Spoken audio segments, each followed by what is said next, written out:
पावसाळा सुरू आहे, धरणं भरली आहेत, तरीही काही भाग पाण्या वाचून हवाल दिला।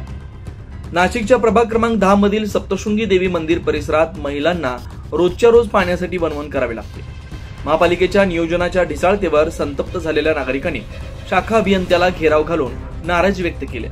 सध्या मोठ्या प्रमाणात पाऊस सुरू आहे, गंगापूर धरण भरलंय, मात्र सप्तशृंगी देवी मंदिर परिसरातील महिलांची अवस्था मात्र बिकट झाली आहे। महिलांना पाण्यासाठी रोज नित्यनेमानं हांडे घेऊन वणवण करावी लागते। महापालिकेच्या ढिसाळ नियोजनामुळे हा प्रश्न निर्माण झाल्याचं नागरिकांचं म्हणणं आहे। शाखा अभियंता बालाजी सूर्यकर यांना बोलावून नागरिकांनी मंदिरातच घेराव घातला। अधिकाऱ्यांनी नागरिकांना उद्देशून म्हटलं, पाण्यासाठी आता एवढा आटापिटा तुम्ही करता, हाच आटापिटा आधी केला असता तर ही वेळ आली नसती, पाण्याचा प्रश्न कायमचा मार्गी लागला असता। हे वाक्य ऐकून नागरिक संतप्त झाले आणि सर्वच पक्षातील माजी नगरसेवक, सामाजिक कार्यकर्तेही संतापले।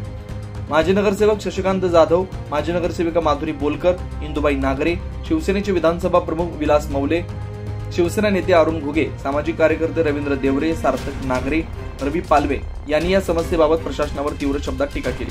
मुबलकाचं पाणी येत होतं, परंतु गेल्या 2-3 महिन्यापासून या ठिकाणी अजिबात पाणी येत नाही आणि पाणी तर सोडा, आपण एक टाइम भरून पाणी पण महिलांना मिळत नाही। आणि आज नागपंचमी असताना नागाला पुजायला पाणी नाही आणि हे अधिकाऱ्यांना आम्ही सकाळपासून निवेदन दिली, सकाळपासून फोन करतोय, हे ढिम्मा अधिकारी हे फोन पण उचलत नाहीये आणि काही रिप्लाय पण देत नाहीये।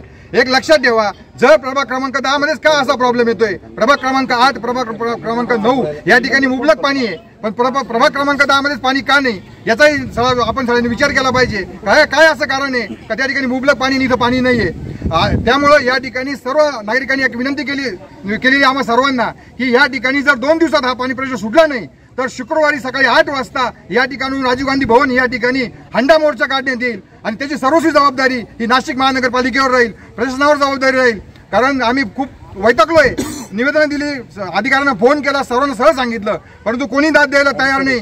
आणि आता लक्षात ठेवा, जर उद्या महानगरपालिकेने 2 दिवसात पाणी प्रश्न सोडवला नाही तर मग मात्र शुक्रवारी आम्ही हंडा मोर्चा काढल्याशिवाय राहणार नाही। त्याची सगळी जबाबदारी ही नाशिक महानगर प्रशासनावर राहील, तेवढंच मला या ठिकाणी सांगायचं। लातूर प्रभाग हा जवळपास 1.5 लाख लोकवस्तीचा भाग आहे। आता यात अनेक वर्षापासून आपण फाशीच्या डोंगरावरनं फिल्ट्रेशन प्लांटचं पाणी पितोय, पण आता इतकी लोकसंख्या वाढली आहे, प्रत्येक भागात लोकसंख्या, आणि याचं सगळं रेकॉर्ड मुळात महानगरपालिकेच्या टाउन प्लॅनिंगकडे आहेत। त्याचं सगळा घरपट्ट्या वसुली चालू आहे, पाणीपट्टी वसुली चालू आहे, पण लोकांची लक्षणीय संख्या वाढ पाहता फिल्ट्रेशन प्लांटवरती दर पावसाळ्याच्या वेळेला गढूळ पाण्याचं निमित्त करून हे सगळ्या वार्डांमध्ये पाण्याचं प्रेशर कमीच राहतं।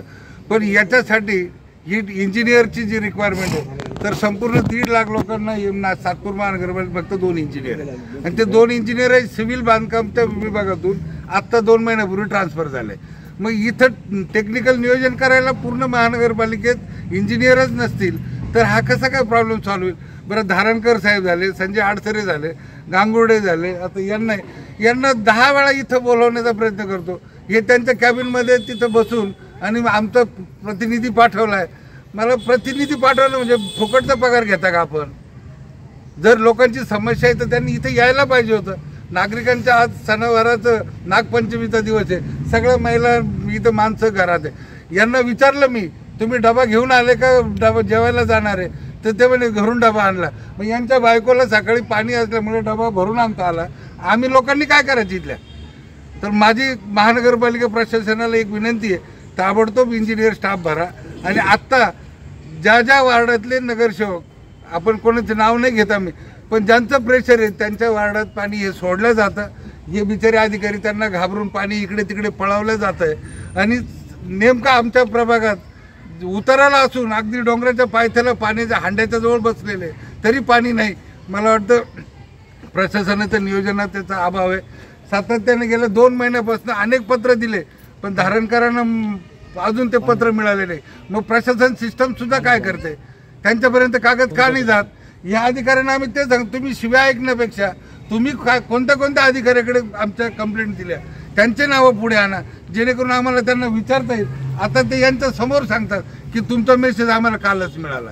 मग आम्ही सगळ्या नगरसेवकांनी 2 महिन्यापासून प्रत्येकाने 10-12 पत्र दिले, महिलांचा हंडा मोर्चा झाला, याचं यांना खुर्चीत बसून कळत नाही का?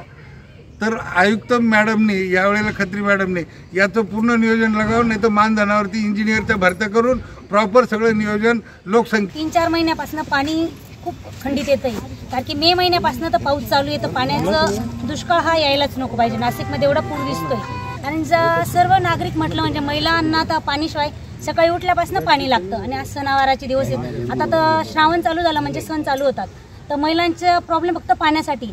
फक्त प्रशासनाला एकच सांगते की नियमितप्रमाणे जसं अगोदर पाणी चालू होतं, सुरळीत पाणी चालू होतं, आता का प्रॉब्लेम देतोय बा.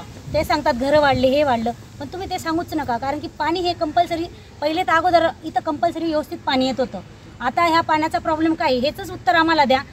आम्हाला काहीच म्हणजे कोणाशी रुसवे नाही आहेत, फक्त पाणी नियमित 2 तास पाणी दिलं प्रेशरमध्ये तेवढंच पाहिजे. आम्ही सगळ्यांना एकच आवाहन करतो महापालिकेला, राजीव गांधी भवनमध्ये शुक्रवारी तांडा मोर्चा आला, त्याचं उत्तर आम्हाला मिळायला पाहिजे. 2 दिवस दिलेलेच साहेबांनी 2 दिवसात हा प्रश्न सोडायला पाहिजे, एवढंच सांगते. नागपंचमीसारखा सण साजरा करण्याऐवजी महिलांना हंडे घेऊन रस्त्यावर बसण्याची वेळ आली. या भागात पाणी पोहोचण्यासाठी वारंवार पाठपुरावा करूनही प्रशासनानं दुर्लक्ष केल्याने ही वेळ आली आहे, असं लोकप्रतिनिधींचं म्हणणं आहे. महापालिकेच्या अनास्थेमुळे पावसाळ्यात पाण्याची टंचाई सहन करणाऱ्या नागरिकांचा संताप आता उफाळून आलाय.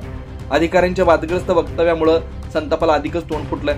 प्रशासनाने याकडे गांभीर्यानं लक्ष दिलं नाही तर पुढील काही दिवसात आंदोलन तीव्र होण्याचा इशारा देण्यात आला. 9 न्यूज महाराष्ट्रासाठी ज्ञानेश्वर आंधळे, नाशिक.